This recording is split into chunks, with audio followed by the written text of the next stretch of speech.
राज्यपाल की नियुक्ति के संबंध में अध्ययन करने के पश्चात हम राज्यपाल के कार्य और शक्तियों के बारे में डिस्कस करेंगे।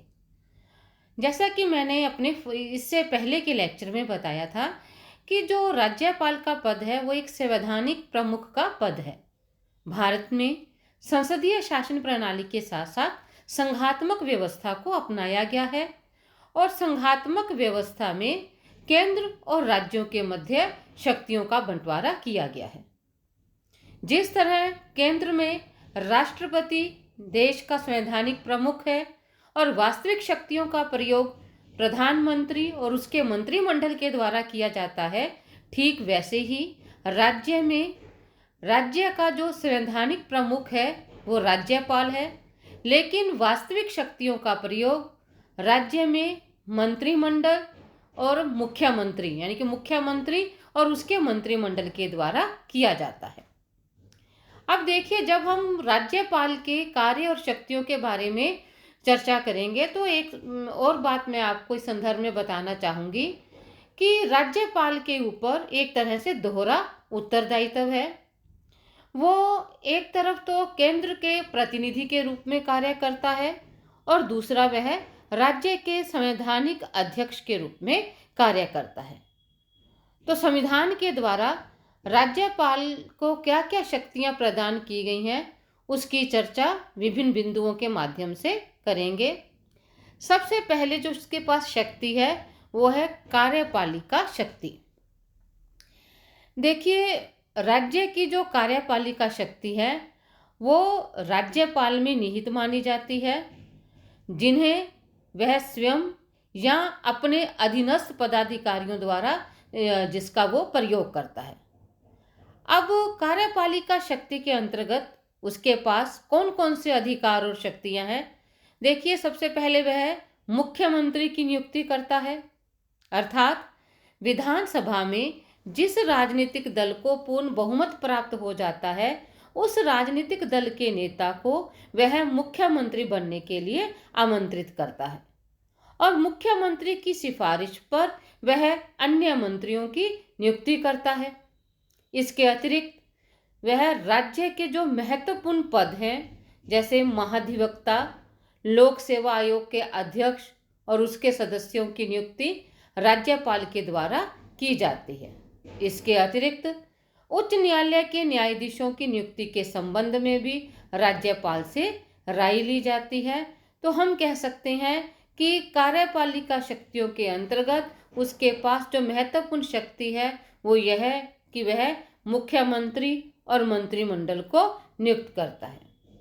सेकंड और महत्वपूर्ण शक्ति है विधायी शक्तियां, व्यवस्थापिका संबंधी शक्तियां। देखिए, जो राज्यपाल है वो व्यवस्थापिका का एक अविभाज्य अंग माना जाता है। क्योंकि वह व्यवस्थापिका का अंग है तो व्यवस्थापिका के अधिवेशन बुलाना और स्थगित करने का अधिकार राज्यपाल को ही प्राप्त है। इसके अतिरिक्त वह विधानमंडल का जो निम्न सदन होता है उसको भंग कर सकता है, या हम ये कह सकते हैं कि उसको विधानसभा को भी भंग करने का अधिकार है। और जब निर्वाचन होते हैं, निर्वाचन के पश्चात विधानमंडल की पहली बैठक में वह एक या दोनों सदनों को किसी विधेयक के संबंध में संदेश भेज सकता है। इसके अतिरिक्त राज्य विधानमंडल के द्वारा जो विधेयक पारित किए जाते हैं वो विधेयक तभी कानून का रूप धारण करेंगे यदि राष्ट्रपति उस पर हस्ताक्षर करेगा, यानी कि राज्यपाल की हस्ताक्षर के पश्चात ही कोई विधेयक कानून का रूप धारण कर सकता है। लेकिन मान लीजिए राज्यपाल ने उस विधेयक को अस्वीकार करके वापस लौटा दिया है और विधानमंडल के द्वारा उस विधेयक को पुनः पारित कर दिया जाता है, तो फिर राज्यपाल को उस विधेयक के संदर्भ में स्वीकृति देनी पड़ेगी। इसके अतिरिक्त वह कुछ महत्वपूर्ण विधेयकों को राष्ट्रपति की स्वीकृति के लिए अपने पास सुरक्षित रख सकता है। और जब विधानसभा का अधिवेशन नहीं चल रहा होता तो राज्यपाल को आवश्यकता पड़ने पर अध्यादेश जारी करने का भी अधिकार है और उस अध्यादेश की पालना कानून के समान होती है और यह अध्यादेश विधानमंडल की बैठक प्रारंभ होने के 6 सप्ताह बाद तक क्रियाशील रहता है। इसके अतिरिक्त विधान परिषद में वह ऐसे लोगों को नामजद करता है जिन्होंने साहित्य, कला, विज्ञान या समाज सेवा के क्षेत्र में विशेष योगदान दिया हो। तो ये तो थी उसकी व्यवस्थापिका संबंधी शक्तियां। जब हम वित्तीय शक्तियों की बात करते हैं तो जो वित्त विधेयक है या धन विधेयक है वो राज्यपाल की पूर्व स्वीकृति के बिना प्रस्तुत नहीं किया जा सकता।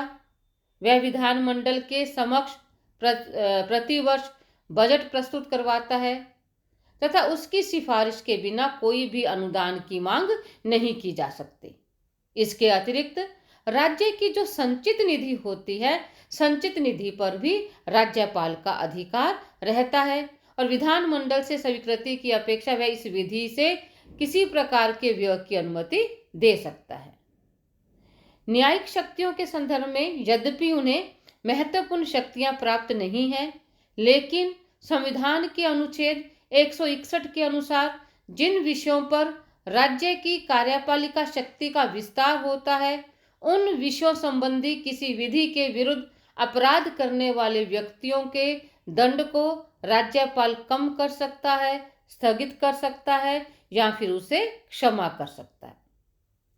इसके अतिरिक्त उसे अन्य भी अनेक प्रकार की शक्तियां प्राप्त हैं, जैसे लोक सेवा आयोग का वार्षिक प्रतिवेदन और राज्य की आय व्यय के संबंध में महालेखा परीक्षक का प्रतिवेदन प्राप्त करता है, उसे विधानमंडल के समक्ष रखता है।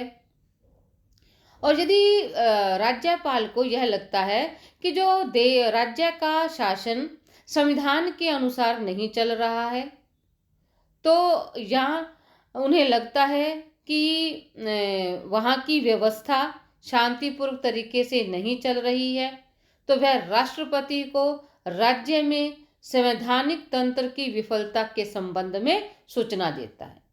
क्योंकि राज्यपाल केंद्र का प्रतिनिधि है, तो केंद्र को राज्य के संदर्भ में सूचना राज्यपाल के द्वारा दी जाती है और यदि राज्यपाल संवैधानिक तंत्र की विफलता की सूचना देता है तो उस सूचना के आधार पर वहाँ पर यानी कि राज्य में राष्ट्रपति शासन लागू होता है।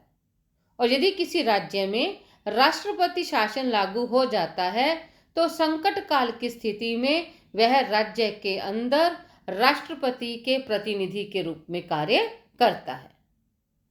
इसके अतिरिक्त कुछ राज्यों के राज्यपालों को विशेष कार्यों के संबंध में सविवेकीय शक्तियां प्राप्त है, यानी कि सविवेक के आधार पर वह कोई महत्वपूर्ण निर्णय ले सकते हैं। ये थी राज्यपाल की शक्तियां, यानी कि यद्यपि वह एक संवैधानिक प्रमुख है और सभी वास्तविक शक्तियों का प्रयोग मंत्रिपरिषद के द्वारा किया जाता है, लेकिन फिर भी राज्य के राज्यपाल के पास कई महत्वपूर्ण शक्तियां हैं। अब प्रश्न आता है कि क्या राज्यपाल भी राष्ट्रपति की तरह केवल नाम मात्र का अध्यक्ष है, केवल एक कठपुतली या रबड़ की मुहर है? तो राज्यपाल की वास्तविक स्थिति क्या है? देखिए, यदि हम बात करते हैं उसकी सैद्धांतिक शक्तियों के बारे में, तो सैद्धांतिक रूप में राज्यपाल के द्वारा उन समस्त शक्तियों का प्रयोग किया जाता है जो किसी भी राज्य की प्रशासनिक व्यवस्था के संचालन के लिए अनिवार्य है। जैसे वह मुख्यमंत्री, मंत्रिपरिषद के सदस्यों और राज्य के उच्च अधिकारियों की नियुक्ति करता है। उसकी स्वीकृति के बिना कोई भी विधेयक कानून का रूप धारण नहीं कर सकता, ठीक है। लेकिन व्यवहार में राज्यपाल के पास अनेक महत्वपूर्ण शक्तियां हैं। इस संदर्भ में मैं आपको बताना चाहूँगी कि यदि मान लीजिए किसी राज्य में निर्वाचन के पश्चात किसी भी राजनीतिक दल को स्पष्ट बहुमत नहीं मिलता, तो उस समय राज्यपाल के द्वारा अपनी विवेकीय शक्तियों का प्रयोग किया जा सकता है। वैसे हम कहते हैं कि राज्यपाल की शक्तियां सैद्धांतिक है, व्यवहारिक नहीं है, लेकिन आवश्यकता पड़ने पर वह स्वविवेक के आधार पर अपनी शक्तियों का प्रयोग कर सकता है।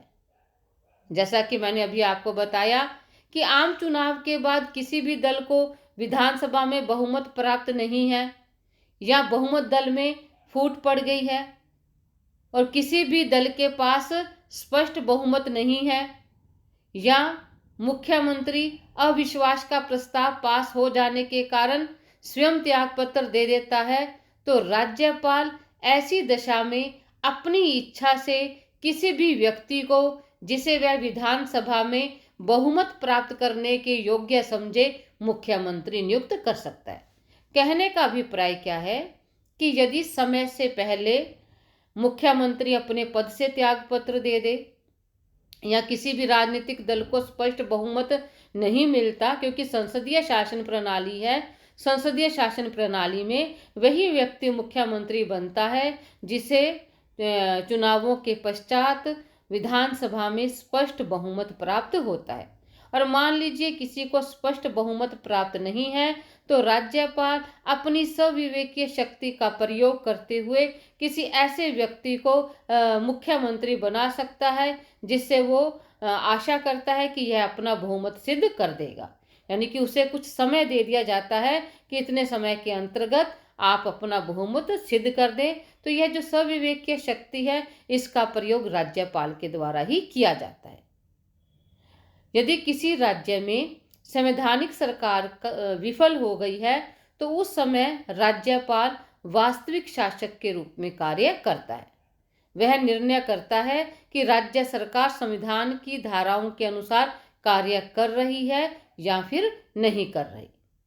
इसके अतिरिक्त जो राज्यपाल का पद वर्तमान समय में एक विवादास्पद पद बन चुका है, उसके पीछे का कारण है संविधान की धारा 356।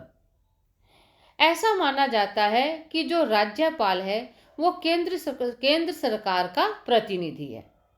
और मान लीजिए किसी राज्य में किसी यानी कि दूसरे राजनीतिक दल की सरकार है, केंद्र में किसी अन्य राजनीतिक दल की सरकार है और राज्य में किसी और राजनीतिक दल की सरकार है, तो ऐसी अवस्था में राज्यपाल के ऊपर कई बार ऐसे आरोप लगे हैं कि राज्यपाल ने संविधान की धारा 356 का दुरुपयोग किया है। अपनी स्वविवेकीय शक्तियों का प्रयोग करते हुए उसने राज्य की विधानसभाओं को बिना किसी महत्वपूर्ण कारण के भंग किया है, मुख्यमंत्री को पदच्युत किया है। तो हम कह सकते हैं कि राज्यपाल के पास यद्यपि नाम मात्र की शक्तियां हैं, लेकिन मान लीजिए किसी भी राज्य का यदि संवैधानिक तंत्र विफल हो जाता है, मुख्यमंत्री समय से पहले त्यागपत्र दे देता है या कुछ एक ऐसी परिस्थितियां उत्पन्न हो जाती हैं, तो फिर राज्यपाल केंद्र सरकार के प्रतिनिधि के रूप में कार्य करते हुए राष्ट्रपति को वहां की सरकार भंग करने की सिफारिश कर सकता है। ऐसा भी होता है कि राज्य विधानसभा में किसी भी दल को बहुमत प्राप्त न होने पर या मुख्यमंत्री के परामर्श अनुसार विधानसभा विघटित करने का निर्णय भी वह स्वयं करता है कि विधानसभा को विघटित किया जाए, यानी कि विधानसभा को भंग किया जाए या फिर न किया जाए। वह मुख्यमंत्री की बात को स्वीकार करना या न करना राज्यपाल की इच्छा के ऊपर निर्भर करता है। इसके अतिरिक्त राज्यपाल विधानमंडल द्वारा पास किए गए किसी भी बिल को राष्ट्रपति की अनुमति के लिए सुरक्षित रख सकता है और इस शक्ति को चुनौती नहीं दी जा सकती। वह मुख्यमंत्री से किसी भी विषय पर सूचना प्राप्त कर सकता है। तो इस तरह हम कह सकते हैं कि यद्यपि राज्यपाल केंद्र में सत्ताधारी दल के हाथ में उसको कठपुतली माना जाता है, लेकिन राष्ट्रीय अखंडता को स्थापित करने के लिए वह कई महत्वपूर्ण निर्णय ले सकता है। वह राज्य के मुख्य कार्यपालिका के रूप में अपनी शक्तियों का प्रयोग किसी राजनीतिक प्रभाव से ऊपर उठकर कर सकता है, ऐसी उससे उम्मीद रखी जाती है।